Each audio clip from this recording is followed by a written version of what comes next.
to call to order the conference committee between the House Child Welfare and Foster Care Committee and Senate Judiciary.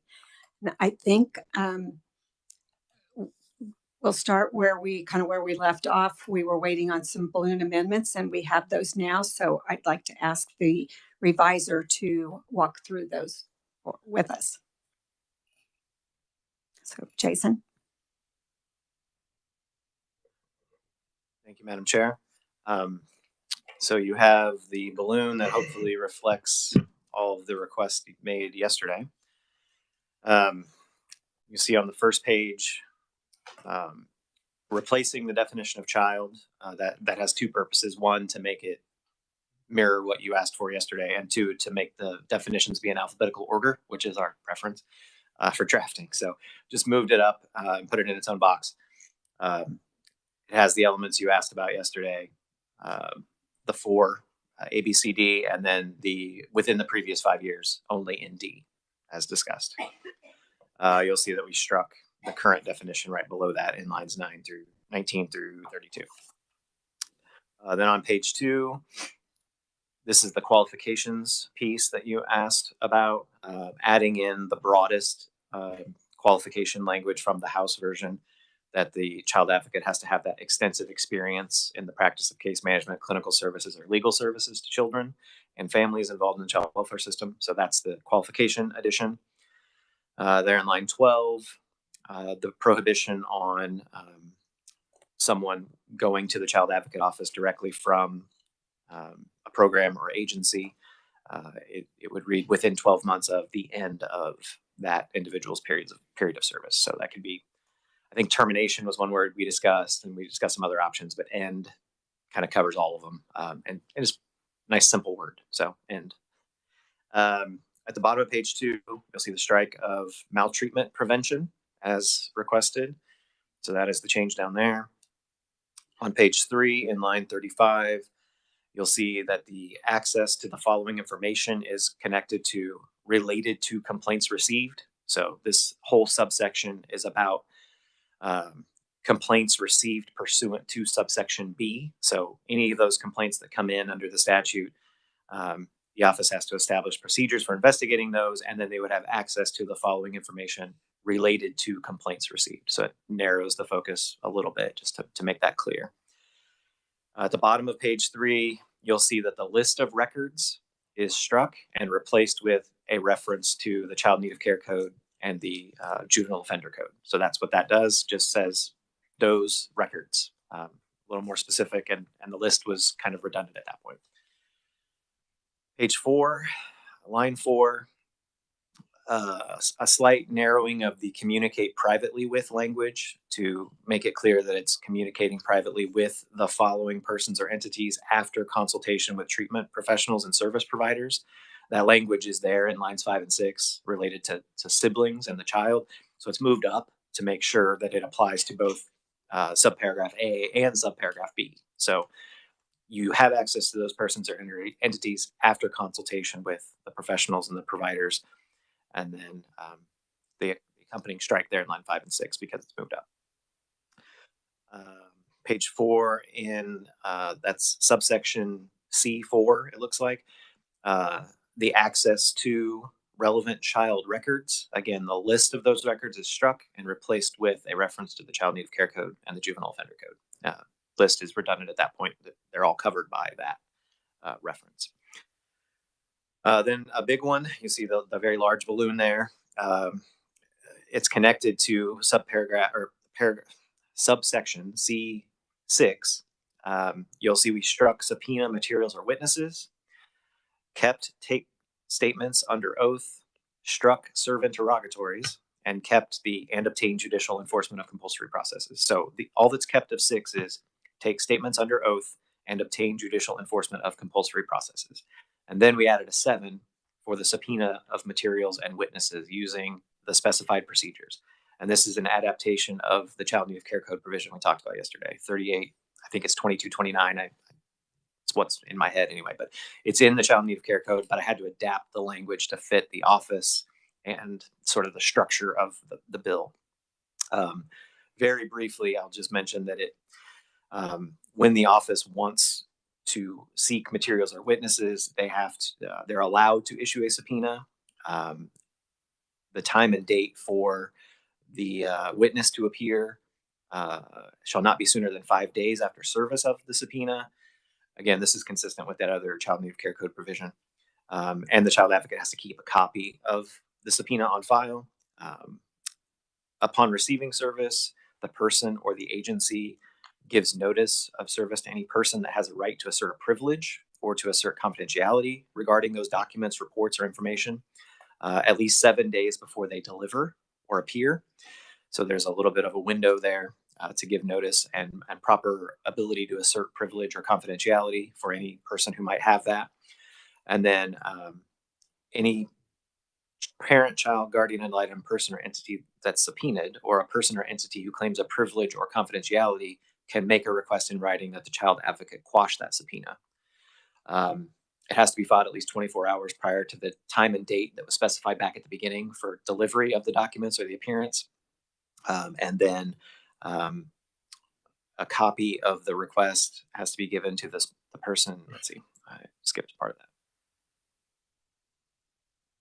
A copy of a written request must be given to the person subpoenaed at least 24 hours prior to the specified time and date of delivery or appearance. Okay, so that's the request to quash process that's in there. And then the last provision just says if the child advocate does not honor that written request to quash the subpoena, they still have to stay the subpoena until they obtain a court order for that to be honored. So at that point, it pauses the process briefly to sort out the confidentiality or the privilege or whatever other reason is asserted for quashing the subpoena. Again, my best adaptation of what's in the Child Need of Care Code. Hopefully the practitioners in the office would be familiar with that process from operating in that realm. And this is consistent with it. Then on page 5, a much simpler change to explain. We remove the Committee on Public Health and Welfare in the Senate and add the Committee on Judiciary in its place. Page 6 is the other complicated provision you asked for. You'll see in lines 36 through 39, there's the very broad statement about an absolute privilege and immunity from suit. That's broken up into 3 pieces in the balloon on page 6. Much of this is from the House version.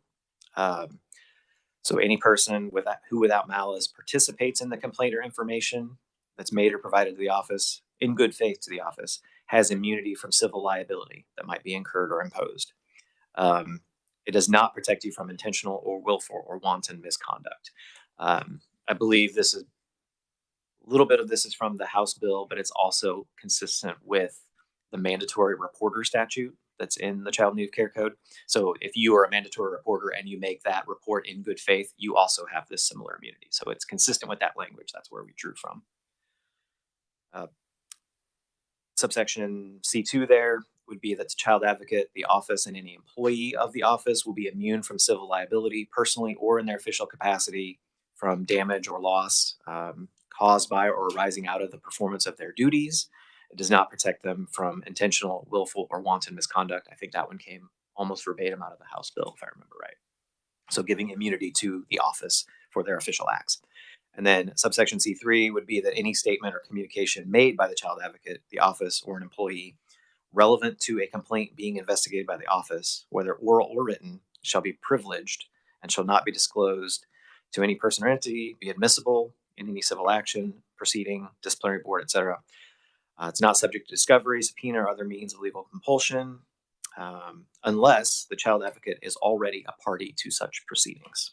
And so if you're a part of the proceeding, you might have to turn over these communications, but if you're not a part of it, those statements and communications would be privileged and confidential.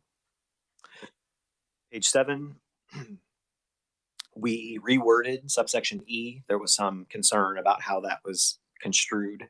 I think you both agreed that disclosing the final result was okay, but the wording maybe wasn't as clean as it could have been.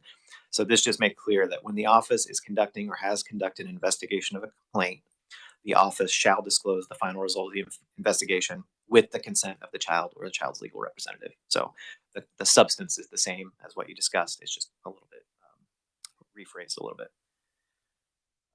Page 7, line 8 and 9. the provision about otherwise required by the court order is removed. I can't remember when we discussed that exactly, but I remember that was a request to make clear that the office is not required to testify in court, except as necessary to enforce the provisions of the Child Advocate Act, right? So if that's the case, they can be compelled. But the otherwise ordered by the court, I think was either considered redundant or maybe confusing. So I had a note to strike that one, and I think that's it. Okay, thank you for the explanation. I think that these balloons are a combination of several things we were both asking for yesterday. So where are we in the process of who's Well, accepting? I want to clarify for just a second if there are any questions of the reviser about what the actual balloon statements are. I was You're going to get to getting, that. getting Okay. to questions. I just wanted to know where we were at in the process first. Madam Chair, at this point, you have a conference committee on both bills. So you're both here, and either one of you could chair the committee. It seemed like we were working the 2070, which means it's your conference, and I believe you kind of negotiated back and forth with different things that might be in an offer, and in theory, since it's a House bill, it's the Senate's offer. We heard what the House said they would like to see changed. We have some suggestions we'd like to make. It's all reflected in this. I think it's kind of a joint offer, maybe, but technically speaking, you're still the one that would have to accept since it's a House bill. Okay. So that's kind of where we are Okay. procedurally. And ultimately, we both will need to. Okay. Are there questions for the reviser? So I had a quick question about compelling the child advocate to testify. So that would be the bottom of page 6 in that balloon, the bottom of page 6, and then the last strikeout on page 7, line 9. So I think our discussion was, and I didn't catch this in the balloon before it was sent out, but that if there were a motion and the court could determine whether it was otherwise necessary for the child advocate to testify. I think that this is a new office and some new authority, so maybe we would want to have the opportunity that if arguments are made, if facts are presented to a court from both sides, and the court would deem it necessary that we need to hear from the child advocate directly, that could be a decision made by the court. So currently the balloon, I think, the balloon definitely strikes that on page 7. And then in the balloon on the bottom of page 6, if we leave all the balloons as presented, the court could never otherwise order the child advocate to testify if they're not already a party. So it's a policy decision, and I would think something for this committee to consider. And just wanted to raise it as, what do we think is best?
Okay, we have a question for the revisor. Thank you, Madam Chair. Mr. Revisor, is there anything in this balloon that would prohibit the office from coordinating with the court if the judge wanted to see them? Because as I understand it right now, as written, it would prevent the court from ordering the advocate. But is there anything that would prohibit the advocate from appearing if requested?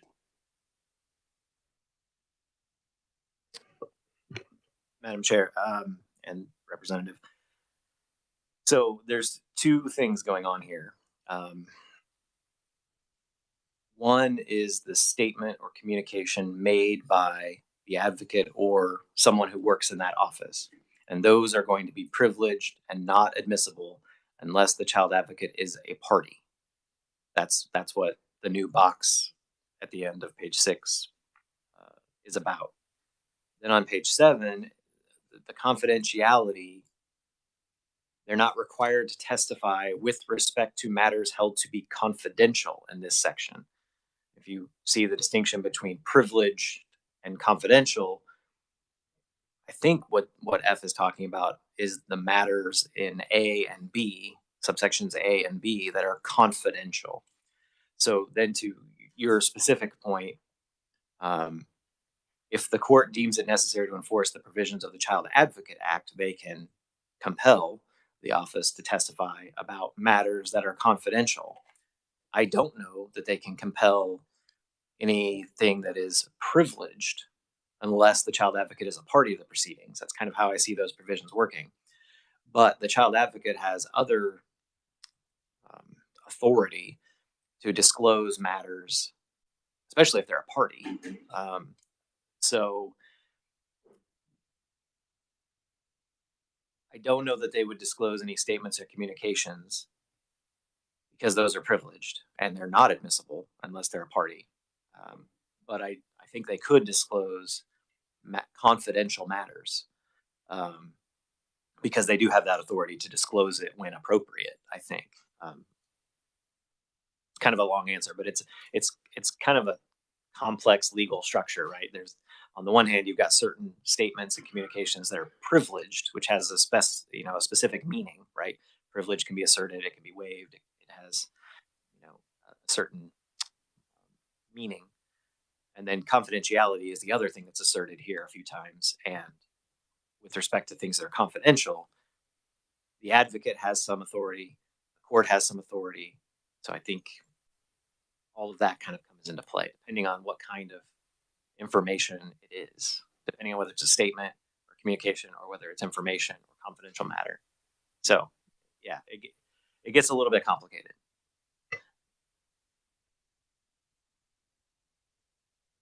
Yeah, it's kind of a complex answer to a complex situation. And well, it seems to me it's kind of a, if we leave page 7 lines 8 and 9 in and don't strike them, then we can kind of be looking, the court can kind of be looking at a case by case basis. And, if there's some alleged intentional or willful or wanton misconduct, the court will have authority to help look into that if some of that is going on during the investigation. And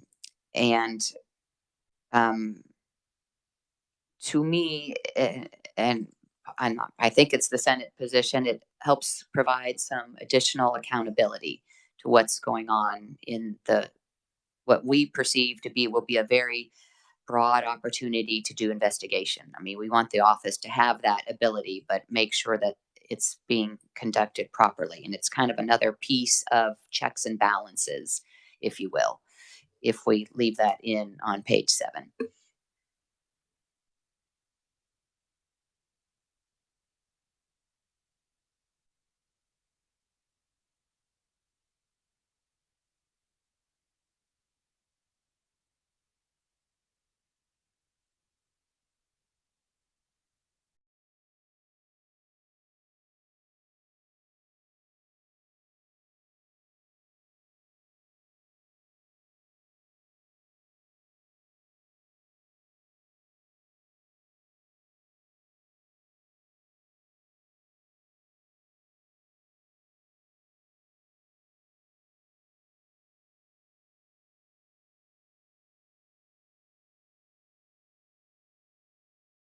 Okay, we're gonna mull that one over. Or do you have other questions? Hold on a second. Let me switch gears for a second. On this, on the balloons. I don't think.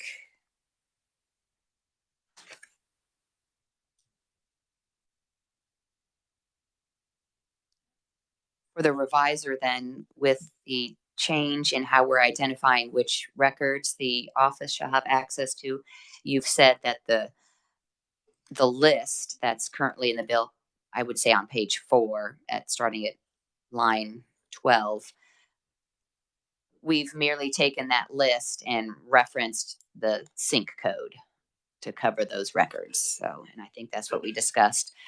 On the subpoena, kind of guardrails that you were putting on, the House was on page 4. We'll digest those for a second, and then if we could confer for a moment. I think we need to do the same. I think. Are you ready to do that? Or are there other pieces that? Okay. Unless someone has I thought we would. question. Nope. Just let us have a moment to talk about the subpoena part. Okay. And we do too. So you guys want to step out?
Did we have a question that was, were we waiting for, where were you?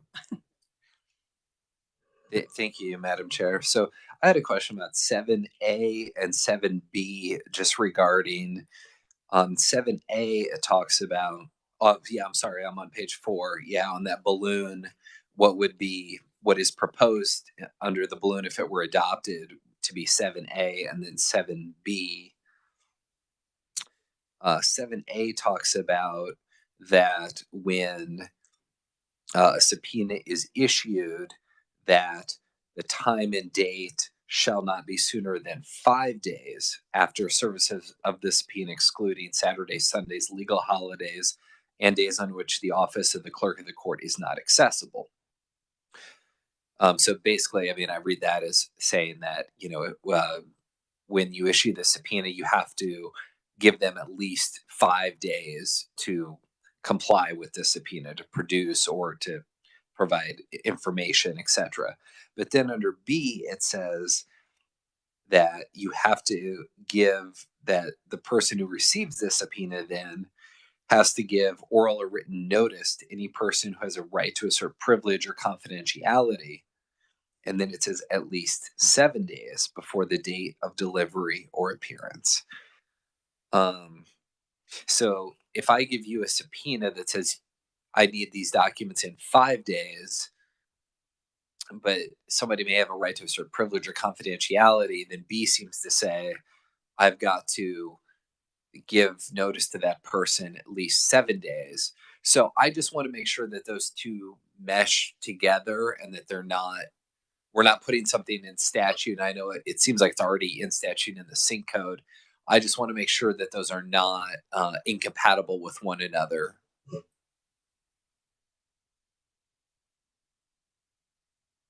So I don't object to the substance or the premise. I just want to make sure that from a pure mathematical timeline perspective that it is possible to comply with both of them.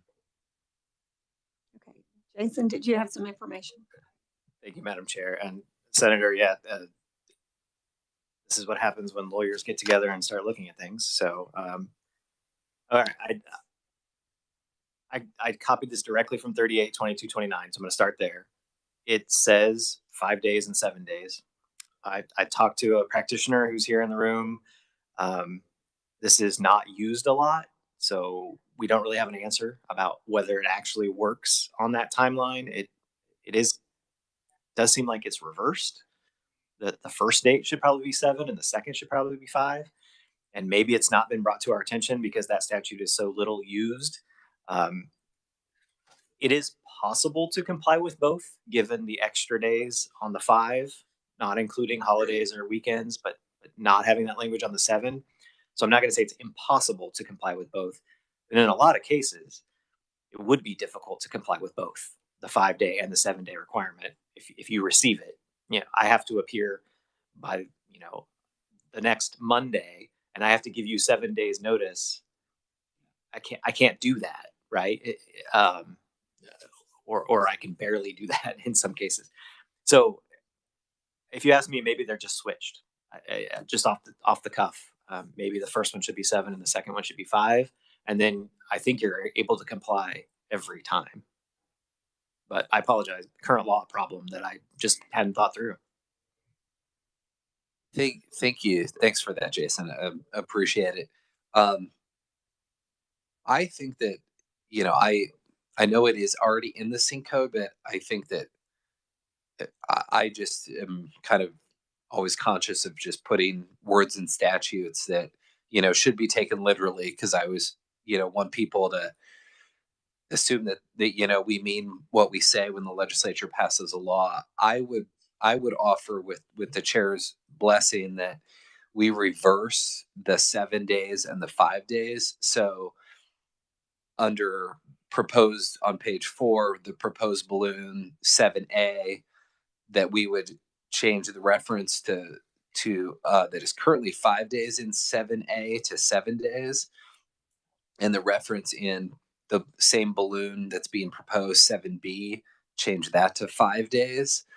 Again, just to, if folks are reading it literally, to make sure that we are setting out a timeline that quite literally with the calendar can be complied with, and not just setting up a system where it's like, well, we're not going to read that literally. We kind of know what the intent was, but we're not going to read it literally. I would rather just put in there a timeline that people can actually comply with. That would be our offer. Yes, I'll just confirm that that is the Senate offer, and we need to make it actually possible that both can be complied with. So the change looks like it is needed and necessary and would help with the process.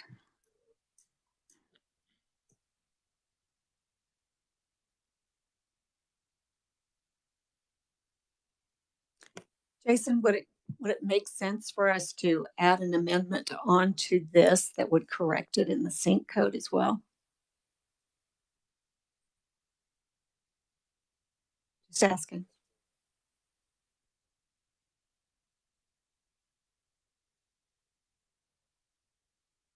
Okay. That might. Yeah, I would have to ponder that for a moment since it hadn't Just been asking the question. considered before. Yeah, is it possible? Madam Chair, you have a bill that's concerning children and minors. You are amending the Child Need of Care Code. It is related to this issue. So single subject wise, I don't have a problem with it, like a constitutional single subject perspective. This concept is conferenceable depending on how you want to address that concern. That might be an issue under your rules that you might want to consider, whether this item is something you can conference on. But so if you just want my opinion about single subject, I think we're okay. Okay. There might be other considerations. Well, I think those are good points.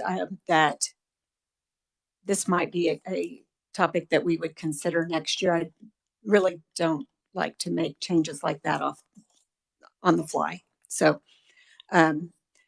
if we can look at that in the balloon, and I don't think we have a problem.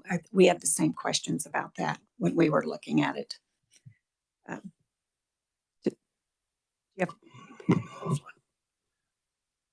I had a question also for the reviser, looking at page 4 also and the subpoena in sub 7B. But if you needed a moment to talk offline first.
So we are both chambers on the floor at 10. So we're trying to be at a good stopping place, but you were speaking offline. Did you want to say something? I didn't mean to interrupt. No, you go ahead and ask your question. Okay, so my question of the reviser is still looking at page 4, subpoenas still in 7B there. It says that if someone is asserting a privilege or a right of confidentiality, they shall give oral or written notice of service. And looking at the oral part, it's going to be difficult, I think, to figure out or prove whether oral notice was provided or not, when someone could later say, well, I told them. So to kind of help clean that up and give more direction on how this will work, it would be the Senate's offer to strike the oral, and it has to be written. It could be an email, it could be a text, but it needs to be written so that there's kind of a chain of did you do it and when did you do it?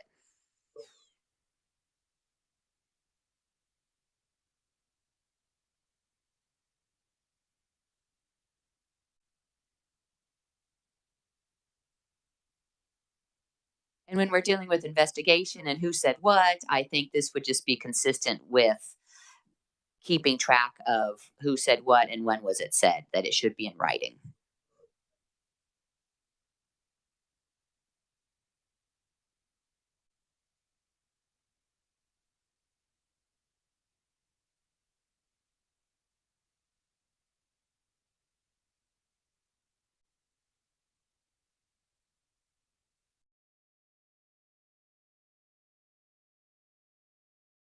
Okay, we have another question for the reviser. You want to accept that change also, strike the oral?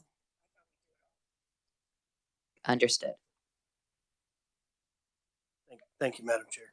And back to the page 7, striking the end of line 8 and line 9. So if I understood before we broke, this would only apply to confidential information, not privileged information.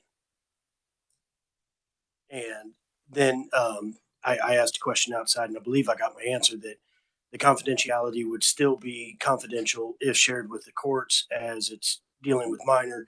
It wouldn't become public record or whatnot. It would merely be sharing of confidential information to another confidentially bound entity.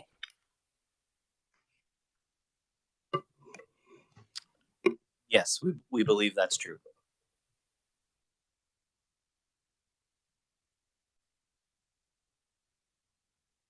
So are we on the subpoena question or we're on the court on page 7? And are we ready to make decisions on either? I think we're ready to make decisions. I think that we will accept all the changes that on the subpoena section, page 6, the changes that we discussed. If you will accept the guardrails that were added, that we requested.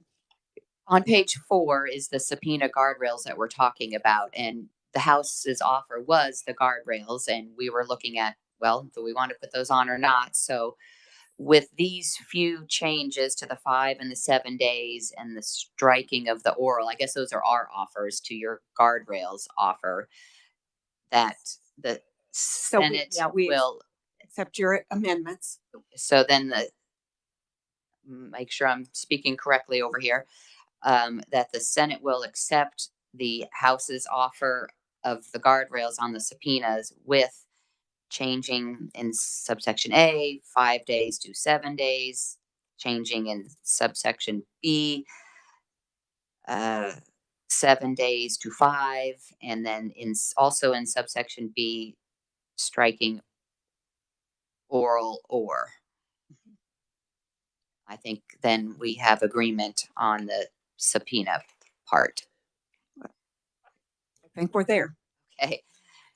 And the other issue that we were just discussing on our break was striking lines 8 and 9, and with some of the discussion.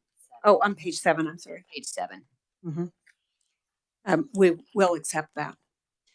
That we will leave in lines 8 and 9 as currently in the bill. Yes, sorry. The question was whether or not to strike them. Yes. So we wouldn't be striking would not. anything. We would accept the offer to not strike those. Understood.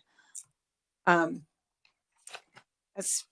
far as the rest of the balloon agreements, I think we were at the point where there was a combination of whose offer it was, and we are fine with the rest of the balloon amendments. Let me confirm on our side where we are. Thank you.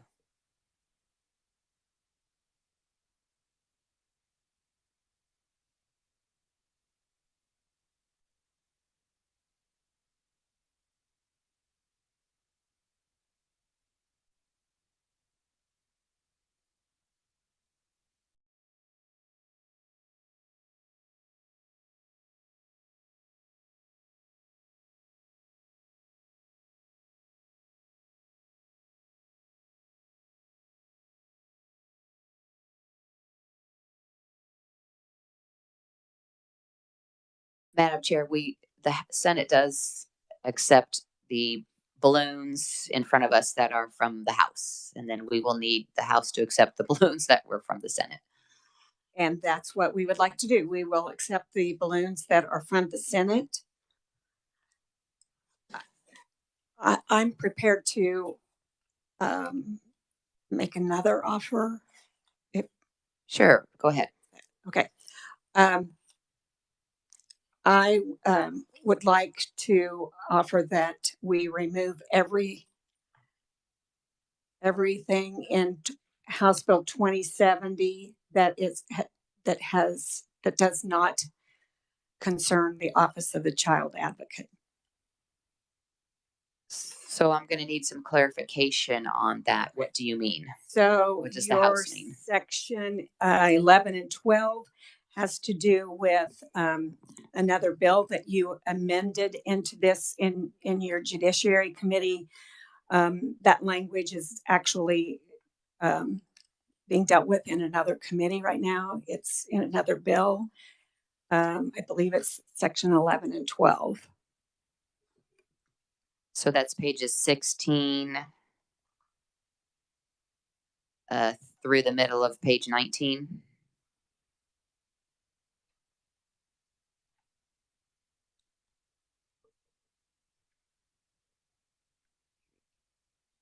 You need a copy of the bill.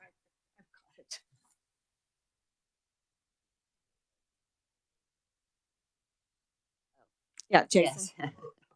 Thank you, Madam Chair. Yes, so section 11 begins at the bottom of page 16, line 42. So you would begin striking there. You strike all on 17, all on 18. That's where section 12 begins. And then all on line 19, or page 19 through line 11. That would be the end of section 12. And the reasoning was, again? Well, first of all, it's major change to the process that I think what we're trying to do here is establish the Office of the Child Advocate. And this is another large change that really should be dealt with separately. But also on that, it was put into another bill, and it is actually That's what I was going to say. It's in another bill, I think you I said. think you'll probably see it in your Judiciary Conference Committee. Well, hold on a second.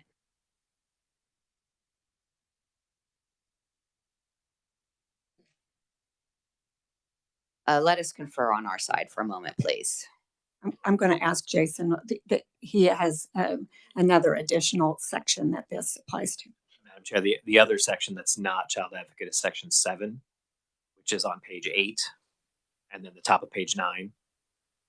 That actually deals with I think it's the Indian Child Welfare Act issue, or something a little different than the other two sections, but similarly is not child advocate. It's part of the Senate Bill 232 discussion, I think. So it's 3 sections that are not part of child advocate. 7, 11. Thank you. We'll go discuss.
So I know we're quickly approaching 10 o'clock and both chambers are going to be on the floor. We have discussed the House offer to strike sections 7, 11, and 12, which deal in various regards to adoption. That is, it is it's the Senate position that these are in the bill. So, while we would entertain looking at removing those, we want to first entertain I think the last big issue on the table is appointment of the child advocate, and that the Senate would be willing to strike those 3 sections, but the appointment would be the Senate position and appointed by the governor subject to Senate confirmation. Would I guess be our offer. Would that, just for clarification, are you including that section 7 that the reviser? Section 7, 11, and 12, I think they are, right? Yeah. But only if it's going to be appointed by the governor's office with Senate confirmation. Well, we were actually looking at our little sheet of comparisons, and we maybe jumped a little ahead, but we discussed that appointment process and kind of guessed that might be what you come back with. So I will without any conference with we previously conferenced on this, so we will accept that. Okay. So when we went through ours, I think that you have a question, Jason. Okay. Thank you, Madam Chair. Not to hold anything up too much, but by removing 7, 11, and 12, I just want to note that those were couple of those were the register effective date. Everything else in the bill was July 1. So I would probably change the effective date to statute book just to keep it the way it was. I just didn't want you to be surprised when you saw a register turning to statute book. It would be cleanup related to what you just did, as well as in the title and repealer, of course, which are our stuff. Senate accepts that change. So just keep it all July 1. I just want to make sure that was understood. Yes, and I do think we need to recess. And there are I want to make sure we've covered everything, so I'm not ready to adjourn, but can we recess until first recess of the second chamber? Yes, we're good. No. Okay, so I'll ask her to adjourn. So I do have one more small thing for you to consider. I know we're under a time crunch, but you'll wait for us. While I was reading through the sync code, I noticed an area of confidential records from DCF and some reporting that includes that the members of the Standing Committee on Senate Judiciary, the House Committee on Corrections, Juvenile Justice, the House Committee on Appropriations, Senate Committee on Ways and Means. But the one committee that we have that's strictly for these issues is not listed. And it's just a small technical thing, but I would like to add that in. If you want to take a look at that, I'm looking on page 26 of the sync code. What section of the sync code is it?